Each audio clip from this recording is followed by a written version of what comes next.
what we're doing here in Mulenga. And introduce the artist. Hello everyone. Good evening. My name is Sparrow, Uganda. I'm from Sparrow, and I'm from Uganda, Kampala, and also part of Sanaa team or Sanaa Ink.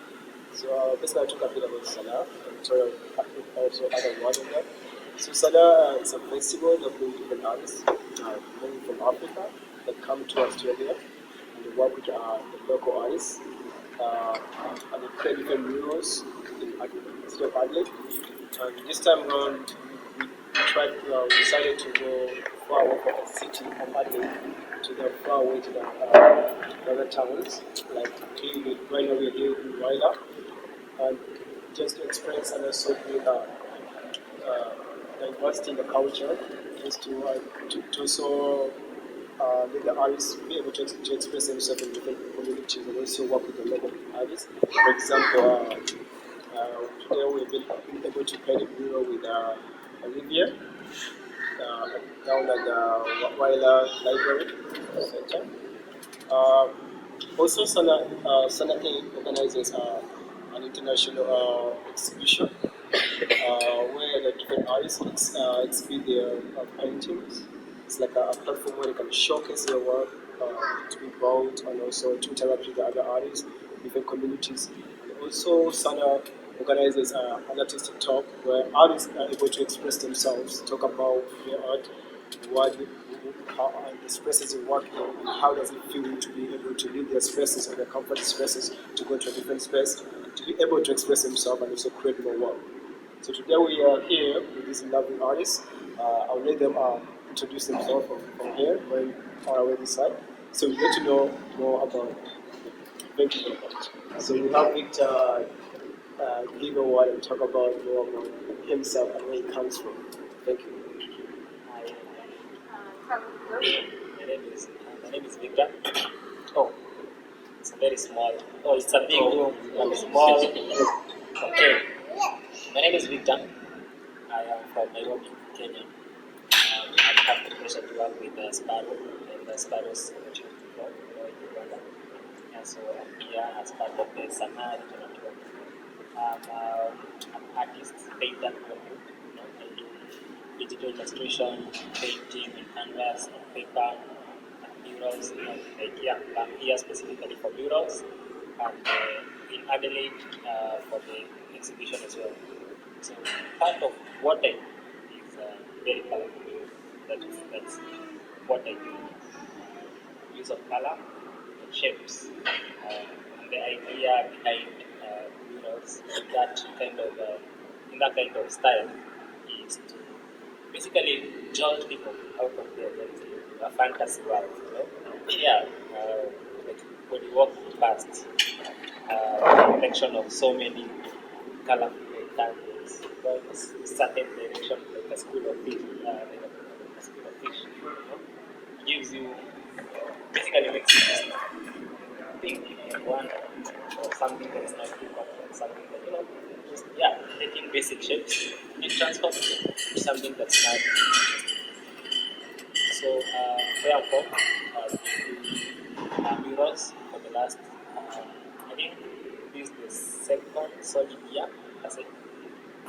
I used to be just a studio artist, and then my friends were doing the work with painting, so it got to a point where I just asked myself, how come I did not do that as easily as they said to do in 2017? I picked up a car and started practicing. So it's been a good 3 years, almost 2 years, basically polishing that car, honing it, sort of like, I can't say I've mastered it, but I've gotten to a point where I'm now comfortable in what I do. So I think as the discussion goes around, probably back to me, but as now, just Thank you, Victor. So now it's have a chance to listen to this lady from Zambia.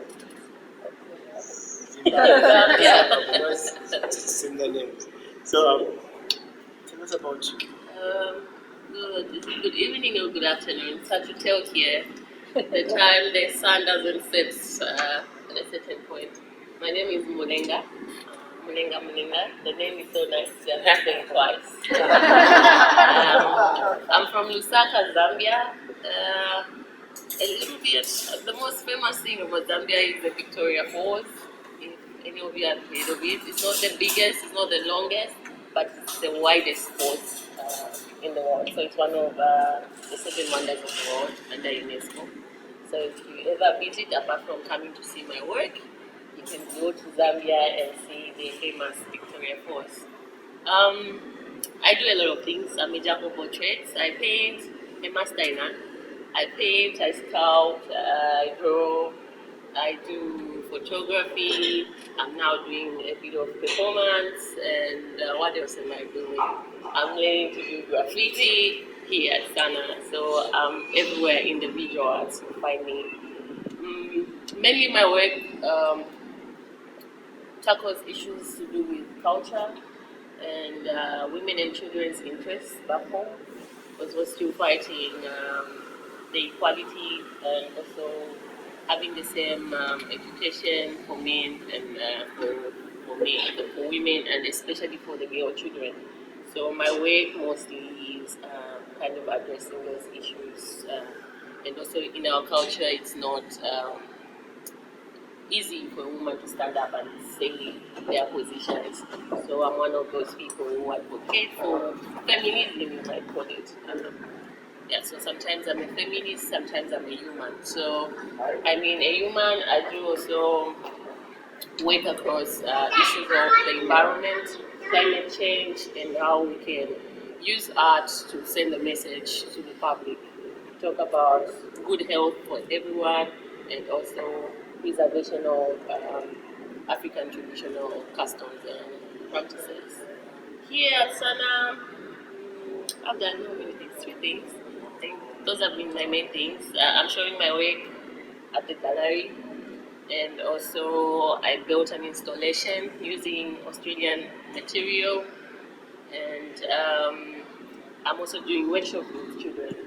So I have a passion for children. I'm not a full-time teacher. At some point I tried to teach, but my studio is very jealous. It can't allow me to teach that much. So I find myself turning between teaching and practicing. So in my free time, I like to volunteer and teach the underprivileged children of the times in my society. Yeah, thank you. Thank you, Mulenga. And then we have our Canadian brother who joined us on this year, Sanaa. Mo, please talk about yourself and before place you come from. Hi, my name is Mohammed Awudu. People call me Mo Awudu. That's my aunt's name. I'm from Ghana, Accra, in my community because I always call my community's name because it's, uh, it's one place that always pushes me whenever I go, whenever I'm doing art work. I'm trying to make sure I put up a good name for myself. And when anybody asks me, where do you come from? Then I tell them I'm from Ghana because people are already on the roots, a bad story about the community. So for me, it's my social responsibility to change that perception about us. So I'm using art as the tool, as an ambassador to change that perception. So I do art workshops on Saturdays for the past more than 10 years now. Yeah, I do workshop for 10 years now. Yeah, true that I feel like it's not, I have to open up my wings and share the knowledge that I have in me. So I decided to do something not just for the community but for the whole country. So I and my partner, Audrey and Culture, we have this Ghana graffiti where they bring artists who wanted to start that practice of graffiti. So we bring them together and share the knowledge that we have. So it's a big role now in Ghana. We are using art to change Accra now. So now Accra, where you go to Accra, you see a lot of murals there. And when you go to my community, I've done a lot of murals here.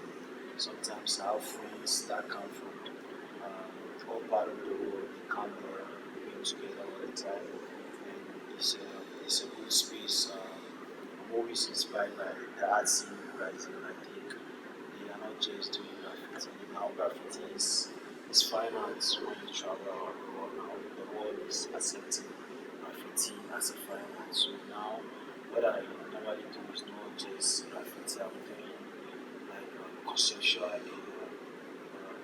traditional graffiti where it's like what you see on the wall is like what you see in the gallery. It's not just doing names and all that. Now we are bigger than that. And it's growing. And I'm here. My first time to be in Australia through the help of Sanaa people, and I was grateful. So I'm participating in the exhibition as well. I did a mural which talk about climate change with one Australian artist. It's called Jake. Yeah, we did a mural art there in the streets in Canberra. So I'm here to give one to Libya. I think we started yesterday. Mostly we're not just doing artwork just for the beauty of it. I want to use it to send messages. I know my sister they said social issues and culture. Anything that is happening because we are contemporary artists, they still want to touch on history too. Sometimes you see some designs art that is not just a design, it's something that existence like artists use it as a form of their religion and spiritual purposes. So sometimes you see some tribal marks in the art, it's not just tribal marks, they have a spiritual connection with it. So I mostly use African fabric, like most of you know about African fabric. I think Africans we live in culture in how we use certain materials to communicate and have certain things with them.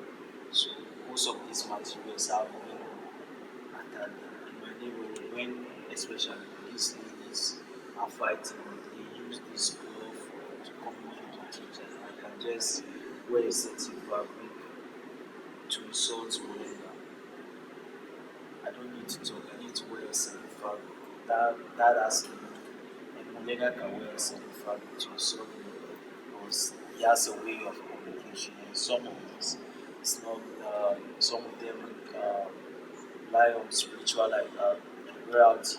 Some will give a sense of what you call it, nature. Some of them have beliefs in signs of animals, which do a lot of rituals with it. So most of my ways you see I use these fabrics, colorful fabrics, and I use a lot of women in my subject.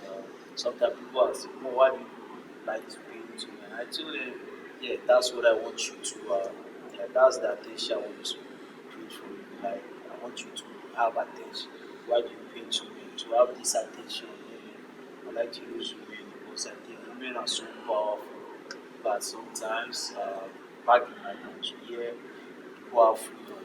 But back in my country, some women feel they are not powerful, but they have power. A woman can make you cry without beating you. She can just ignore your call or give you a face or a word that will like just play with your mind, and that's so powerful. So for me, I think it's high time we let these women start to live, have this self belief. My word is not just about history. I just want you to have that self belief that yes, I can do this because it works for me all the time. Looking at the background that I come from, I don't know. My dad is very responsible. I have a responsible parents, but the community that I come from is a black household where people don't give you opportunity. Once sometimes you have to people have to lie and tell me, oh, I'm not from while I'm from Adelaide, because, for example, while is a black place, so you have to lie that you are from other state before you can get opportunity. So I grew up have this how do I put this sadness in me, like I have to change this. So growing up, you have to work hard for if people are doing times two, you have to do times four, times five to change. Sometimes it's hard for people to give you money first before they give you when because of the government, the name of the government. So me growing up, it wasn't like easy for me. So I have to put all these things, this frustration, I have to take it into a positive thing. So all the time when I go out, I have to be thinking a lot of people are looking up to me. A lot of people want to do. I have to make a name for the kids that are coming up. I have to erase that bad name for the people. So now I think that's in Ghana now, especially Viktart. I think the guys from Mwangi, the Mulenga guys, are on top. Are on top. We started doing this, and I think now the government has approved. And now, trust me, now I go to places, and I'm kind of like proud to say I'm from Lima. People now start to accept who they are. True, when I'm doing, people now start to accept. And coming here, I think people are celebrating, not because it's my first time. No, I've been to a lot of countries around the world. I think this is my seventh continent that I've been to in the world. So when you look at where I come from, where people think these guys they have nothing to do. They just need to be armed robbers or political vigilantes to fight for politicians.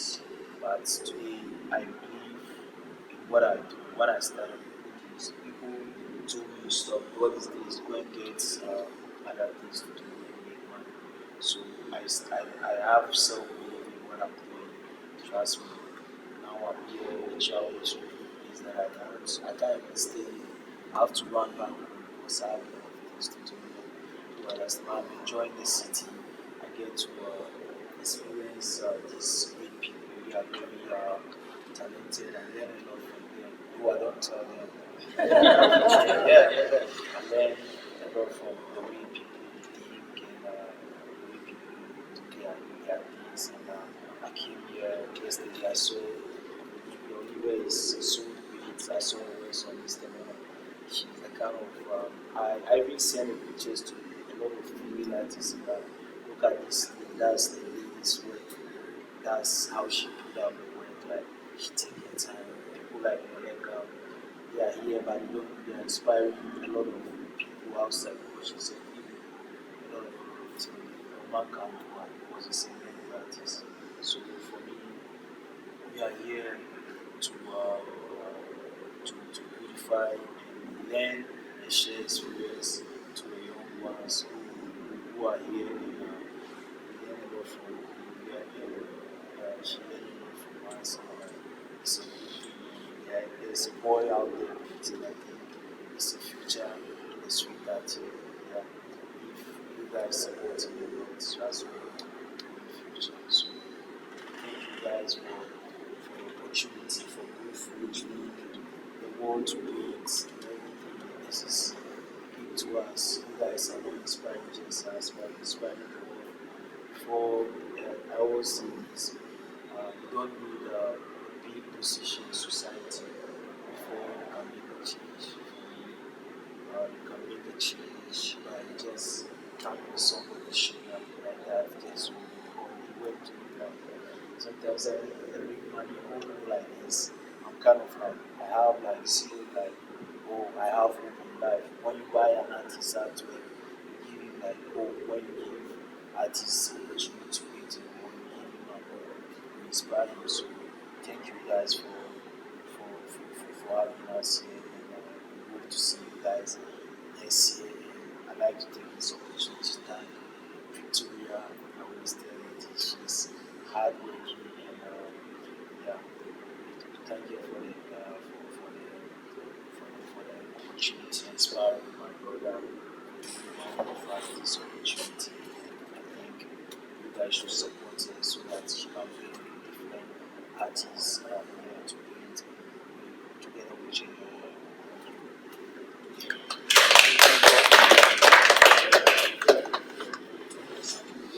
So we're gonna go into some small questions with our artists here. So after that, we'll have an open discussion or anything we're gonna answer the question with our artists. We have a floor now. So first of all, we're gonna go. Should we start with Mulenga now? Of course, I love that. Yeah. So Mulenga, I would like to ask you a question like being the female artist in Africa, Africa especially the country you come from. Can you tell us about a bit of your journey to your art world as you've been doing different installations, working with kids in Australia? What does it mean to you to come all the way from your country to us and now you're here with Mulenga, working with different kids? Tell us more about it. Just like any, I think it's not easy for, I've met a number of female artists from around the world. It's never easy to be a female artist in general. But worse off, it's never easy to be a female artist in Africa, worse off in West Zambia. Because, of course, we have the cultural boundaries, which are very, very strong. That's too strong. They still kind of hold a woman to be in certain jobs. Of course, ladies go to school, they attend education, but they are more encouraged to do the white collar jobs, something which is smart, which is acceptable by the community, that yeah, she's a banker, she's an accountant, she's a secretary, something smart, not into dirty jobs, I would say, where you have painted, you are engineers, you have carpenters. Those are very not open careers for women. So it's not easy, but you have to have, I always say you have to have 5 hearts to survive being a female artist in Africa, when the others are 60. So it's a handful of female artists according to gender. And I happen to be, I think, if we follow, maybe this is the third generation. So we have some, about 2 in their 50s, 60s. Then we have between the 40s and mid 30s.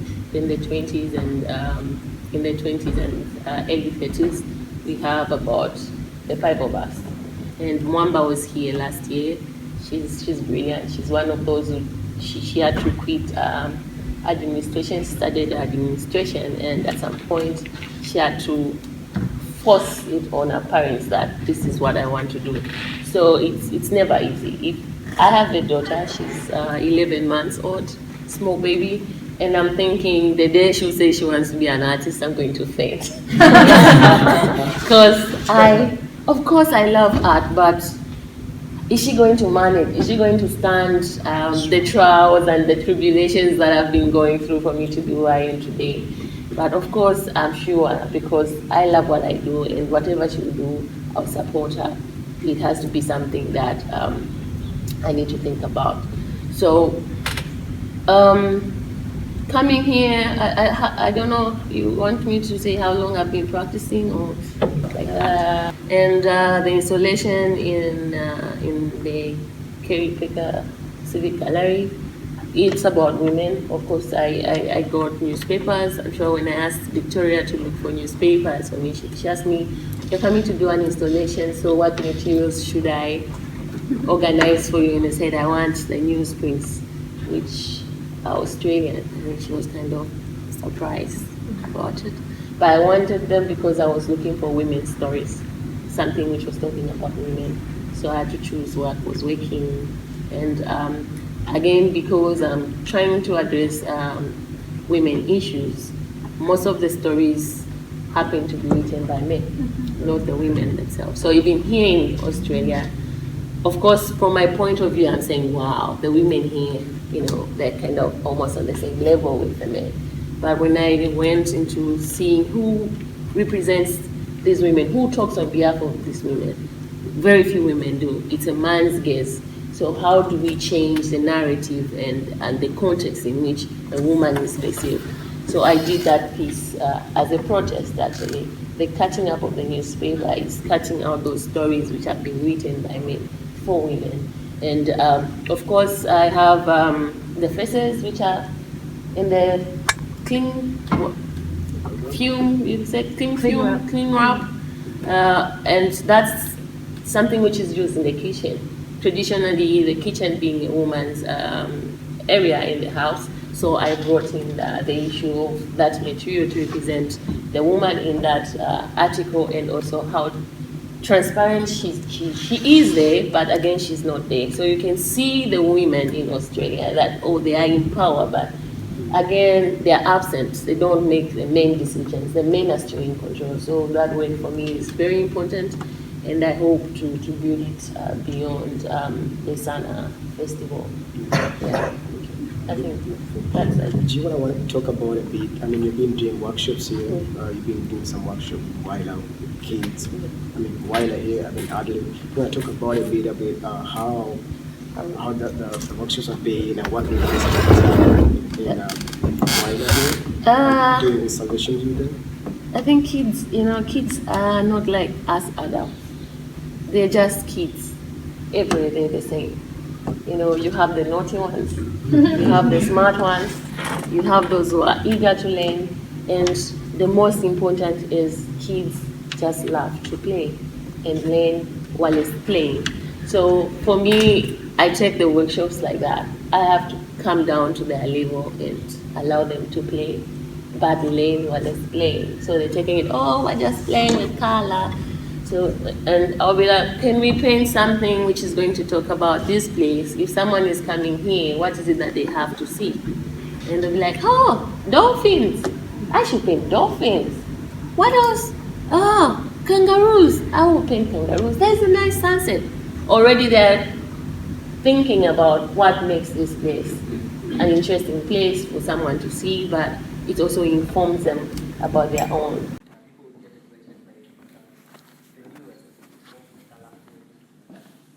I think in Uganda, potatoes you're allowed to paint potatoes. Or Uganda is next to Kenya. You're not allowed to paint potatoes. So because potatoes are used by people in more of the lower middle class and the lower middle class, sort of like cadres, the people in power, you can do whatever you want to do with them. But then it got to a point where I think they got irritated. They're like, this is too much visual pollution, and they wanted to control it. They wanted now to tone down to now what Uganda is like, stepped down in a way that you can just tell that this is a public transportation means. And there was protest because in Kenya we don't have a lot of street art going on. So if you take out the art on matatus, it means that you leave people with pretty much nothing, no way of expressing themselves. And I think it's mostly because people didn't know that there are also street artists who also paint walls and who also make expressive stuff on walls. So in the imagination, it was like the loss of matatu graffiti would be the loss of sort of like art in Kenya. There is that, plus